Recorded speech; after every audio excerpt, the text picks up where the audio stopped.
एक दिन अचानक छोटी के लेटर ने सारे राज खोल दिए थे। अब समझ में आया क्यों छोटी ने लिखा था कि जिंदगी में कभी किसी को अपनी कठपुतली मत बनाना और ना ही कभी खुद किसी की कठपुतली बनना।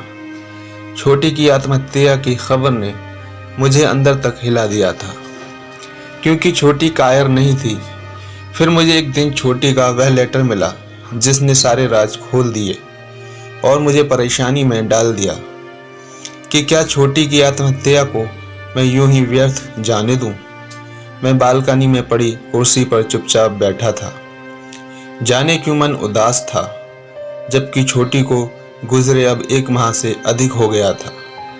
छोटी की याद आती है जैसे यादों की बारात मन के लंबे रास्ते पर निकल पड़ती है। जिस दिन यह खबर मिली कि छोटी ने आत्महत्या कर ली, यकीन ही नहीं हुआ कि यह बात सच भी हो सकती है, क्योंकि छोटी कायर नहीं थी। शादी के बाद उनके पहले 3-4 साल अच्छे बीते। वरन जीजाजी और छोटी दोनों मनाली में रहते थे। जीजाजी रेलवे में नौकरी करते थे। छोटी शादी के पहले बैंक में थी। छोटी मशहूर लेखिका अवंतिका की नॉवल की फैन थी। फुर्सत के समय में वे उनकी नॉवल पढ़ा करती थी। एक बार मैं मनाली गया। मैंने उनकी अलमारी से अवंतिका की किताब कठपुतली निकाली और पढ़ने लगा। 2 दिन में मैंने कुछ कहानियां पढ़ी।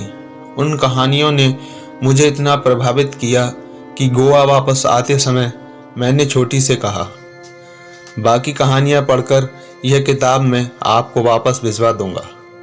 नहीं भैया नहीं, यह मेरी प्रिय किताब है और मैं इसे किसी को भी नहीं देती हूँ, चाहे वह तुम्हारे जीजाजी ही क्यों ना हो, क्योंकि एक बार किसी को किताब दे दो तो वह वापस नहीं मिलती।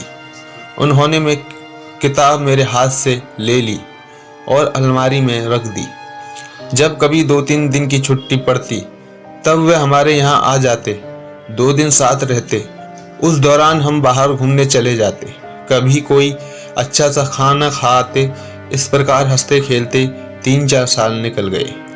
एक दिन जब मैं दफ्तर से घर आया तो मालूम हुआ छोटी आई है। मैंने माँ से पूछा तो उन्होंने बताया कि वह अपनी सहेली मालती से मिलने गई है। कह रही थी कि उससे कुछ ज़रूरी काम है। रात करीब 9 बजे वह घर आई। मेरी नज़र उनके चेहरे पर पड़ी तो लगा कि वह कुछ परेशान है और उनके चेहरे पर पहले सी खुशी नहीं है। वह सीधे अंदर के कमरे में चली गई। मुझे लगा शायद कपड़े बदलने गई होंगी, लेकिन जब बहुत देर गुजरने पर भी वह बाहर नहीं आई, तब मैं ही अंदर के कमरे में चला गया। वह उदास चेहरा लिए बैठी थी। मैंने पूछा तो बोली, अरे कुछ नहीं भैया, यात्रा से आई हूँ, उसी की थकान है। मुझे उनकी बात पर यकीन नहीं हुआ। मैंने कहा, छोटी सच कहो, तुम कुछ छिपा रही हो, लेकिन आज आपका चेहरा आपका साथ नहीं दे रहा। क्या बहन की शादी के बाद एक भाई इस लायक नहीं रह जाता कि वह बहन के मन की बात जान सके? यह सुनते ही वह फपक उठी और आंसू की धारा उनकी आंखों से बहने लगी। अब कुछ बताओगी भी या केवल रोती ही रहोगी? मैंने उनके आंसू पोंछते हुए कहा, भैया हमारी शादी को अब 5 साल 4 माह हो गए। इस बीच मेरी गोद नहीं भरी। इसी कारण आए दिन घर में विवाद होने लगे हैं। पर इसमें आपका क्या दोष है छोटी? पर भैया मेरी ननद और सासू जी मुझे ही दोष देती हैं। हो सकता है छोटी दोष जीजाजी में हो, लेकिन इस बात को उनके घर का कोई मानने के लिए तैयार नहीं है। वह तो यही रट लगाए बैठे हैं कि दोष मुझ में ही है। ठीक है छोटी, मैं आपके साथ मनाली चलता हूँ और इस बारे में जीजाजी से बात करता हूँ। मैं छोटी के साथ मनाली गया और आधी रात तक उनसे इसी विषय पर बात करता रहा।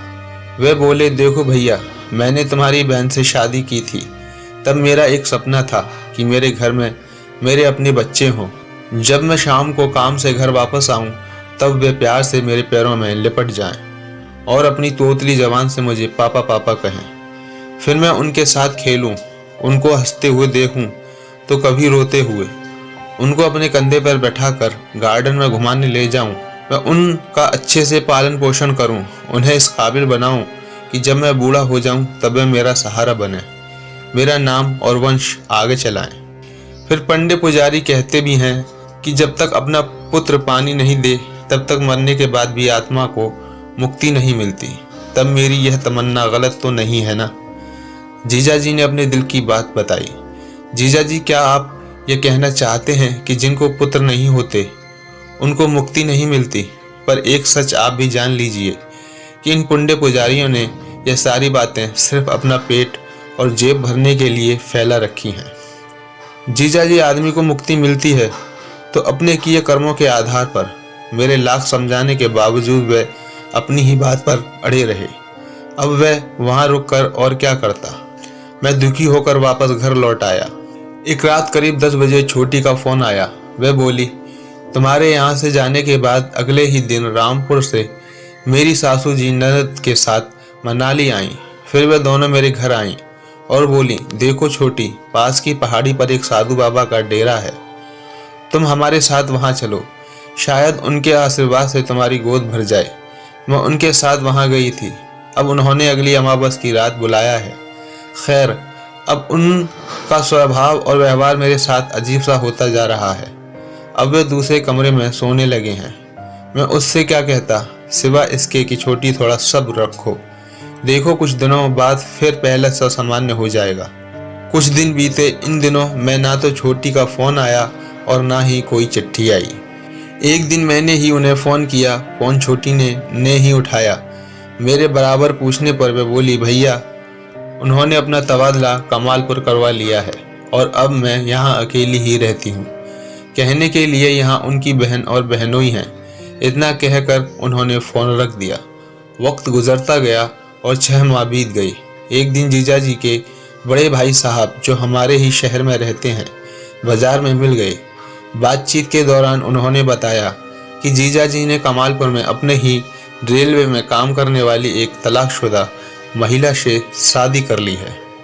जीजा जी ने दूसरी शादी कर ली। यह सुनते ही लगा जैसे आसमान में कड़कड़ाती हुई एक बिजली चमकी और सीधे मुझ पर आ गिरी हो। मैं देखता रह गया और सोचने लगा कि यह खबर पाकर दीदी पर क्या गुजरेगी। मैंने रात को फोन पर इस बारे में बात की तो वे बोली, भैया मैं जानती थी कि वे ऐसा ही करेंगे। खैर, अब ये बात छोड़ो, अब तुम मेरी चिंता मत करना। अपनी शादी की बात चलाना और कोई अच्छी लड़की मिले तो जल्दी शादी कर लेना। भैया अब मैं किसी तरह से अपनी बची जिंदगी काट लूँगी। पर यह छोटी, ये अकेलापन मेरी बात को काटते हुए वह बोली, हाँ भैया, अब एक बात ध्यान रखना, मेरा फ़ोन ना भी आए तो भी समझ लेना मैं अच्छी हूँ। उन्होंने रोते हुए फ़ोन काट दिया। 2 माह बाद मेरी शादी पक्की हो गई। मेरी शादी में छोटी आई ज़रूर, लेकिन पूरे समय खामोश रही। शादी पर उन्होंने मुझे जो उपहार दिया उसे मैंने सबसे अधिक अनमोल उपहार मानकर अपनी अलमारी में सहेज कर रख दिया। शादी के बाद मैं अपनी पत्नी के साथ हनीमून के लिए चला गया। वहाँ से वापसी के बाद मैंने ड्यूटी ज्वाइन कर ली। एक रात करीब 10:30 बजे फ़ोन की घंटी बजी। फ़ोन पुलिस स्टेशन से था। छोटी नाम की महिला ने यहाँ आत्महत्या कर ली है, आप जल्दी आ जाइए। यह सुनते ही मैं सन्न रह गया। माँ को साथ लेकर मैं मनाली पहुँचा। छोटी का अंतिम संस्कार मुझे ही करना पड़ा। मैंने अपनी तरफ से जीजा जी को फ़ोन पर सब कुछ बता दिया था, लेकिन वे नहीं आए। दीदी की आत्महत्या के लिए सिर्फ जीजा जी ही जिम्मेदार हैं। उन्होंने दीदी को जो बहुत पीड़ा दी वह उसको और कब तक सहती। फिर इस प्रकार का अकेलापन किसी कैद से कम दुखद होता है। पहले जीजा जी का अलग कमरे में सोना, फिर उसके बाद बिना कुछ बताए चुपचाप कमालपुर तबादला करवा लेना और उसके बाद वहां जाकर दूसरी शादी कर लेना। दीदी के साथ ये उनका किया अपराध है। मैं केवल उनको ही दीदी का अपराधी मानता हूँ। मैं यादों के दायरों से बाहर निकला और बिस्तर पर आकर लेट गया। कामना मेरी पत्नी मायके गई है, इसीलिए अकेलापन जैसे मुझे निगलने के लिए मेरी तरफ बढ़ रहा था। फिर उसमें भी छोटी की यादें। तभी मुझे उनके द्वारा शादी में दिए अनमोल उपहार की याद आई। मैं तेजी के साथ कमरे में गया, अलमारी खोली और उसमें से छोटी का दिया उपहार निकाला। अब मेरे सामने छोटी का दिया सिल्वर पेपर से लिपटा अनमोल उपहार था। मैंने सिल्वर पेपर को हटाया तो आश्चर्यचकित रह गया। दीदी ने मुझे अपनी जान से ज़्यादा प्यारी लगने वाली किताब कठपुतली उपहार स्वरूप दी थी। मैंने उस किताब का पहला पन्ना पलटा। उस पर छोटी ने अपने हाथ से लिखा था, प्रिय भैया को शादी पर एक बहन का अनमोल उपहार। भैया, जिंदगी में कभी किसी को अपनी कठपुतली मत बनाना और ना ही कभी खुद किसी की कठपुतली बनना। तुम्हारी छोटी। उनके द्वारा लिखे शब्द पढ़कर मैं भाव विभोर हो गया और उसी अवस्था में किताब के अगले पन्ने पलटने लगा। तभी उसमें से एक कागज जमीन पर जा गिरा। मैंने उस कागज को उठाकर पढ़ना चालू किया तो मेरी आंखें पथरा सी गईं। वह छोटी का पत्र था।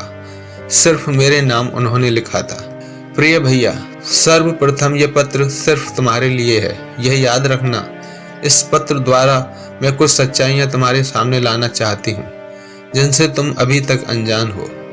भैया, मेरी सासू जी और ननद आए दिन मुझे ताने मारती थी कि अब तुम्हारी शादी हुए 5 साल से अधिक समय हो गया है, अब तो तुम्हारी गोद भरनी चाहिए।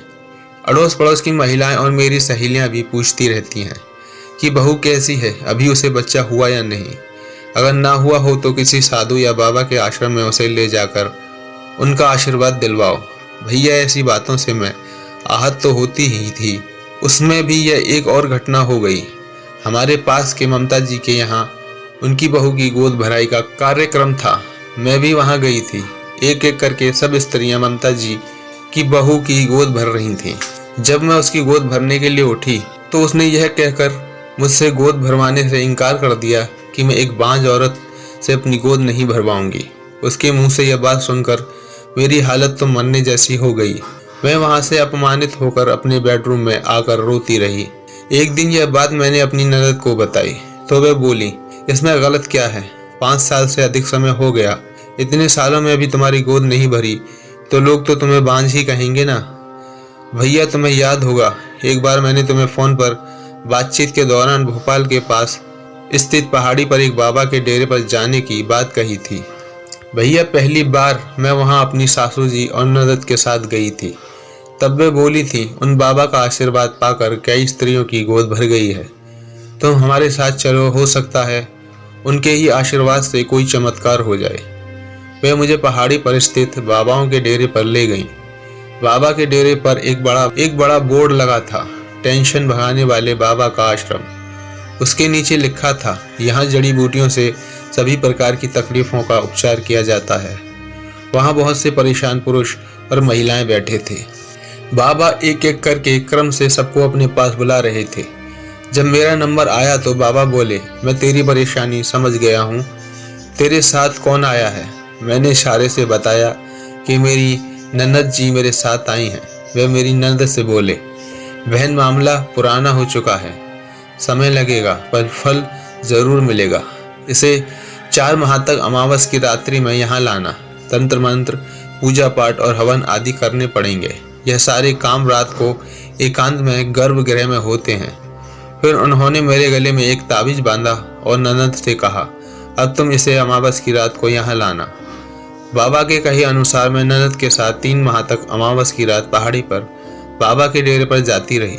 चौथी अमावस की रात जब हम बाबा के डेरे पर पहुंचे तब बाबा मेरी ननद से बोले, बहन, आज रात 11 बजे गर्भगृह में विशेष तांत्रिक पूजा पाठ में इसे को बैठाया जाएगा। क्योंकि यह तंत्र क्रिया एकांत में ही की जाती है, इसीलिए तुम चाहो तो घर चली जाओ और रात 1 बजे के बाद इसे अपने साथ ले जाना।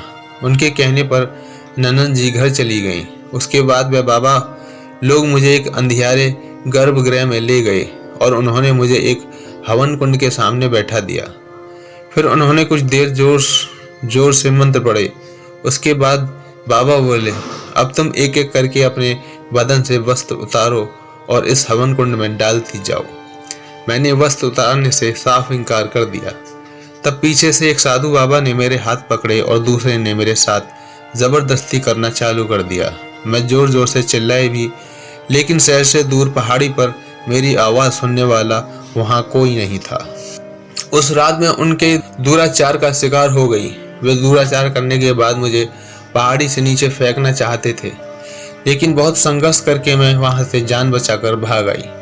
भैया दुराचार का शिकार होने के बाद मैं जल्दी से आत्महत्या करना चाहती थी, लेकिन उस स्थिति में मेरी सासू जी और ननद मुझे ही अपराधी मानती। इसीलिए मैं जान बचाकर घर आई। जब मैंने यह घटना अपनी ननद को बताई तब वे बोली, मुझे क्या पता था कि वहाँ तुम्हारे साथ ऐसा होगा।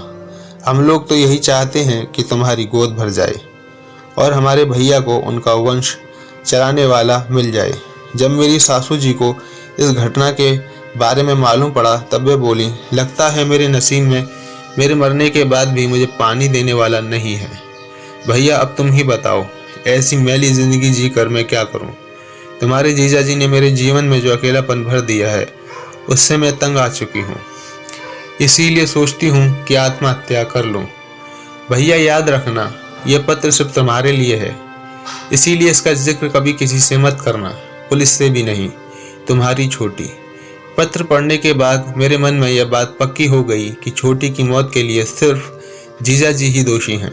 अब दिल तो यही करता है कि छोटी का यह पत्र पुलिस को सौंपकर जीजा जी और तथाकथित झूठे बाबाओं को उनके लिए किए की सजा दिलवाऊं। लेकिन छोटी के पत्र में लिखे शब्दों का सम्मान भी मुझे रखना है कि भैया याद रखना, यह पत्र सिर्फ तुम्हारे लिए है, इसका जिक्र तुम कभी किसी से न करना, पुलिस से भी नहीं। मैं परेशान हूँ और असमंजस में पड़ा हूँ कि क्या करूँ। क्या दीदी की आत्महत्या को यूं ही व्यर्थ जाने दूँ? शायद इसी स्थिति को इंसान की बेबसी कहते हैं।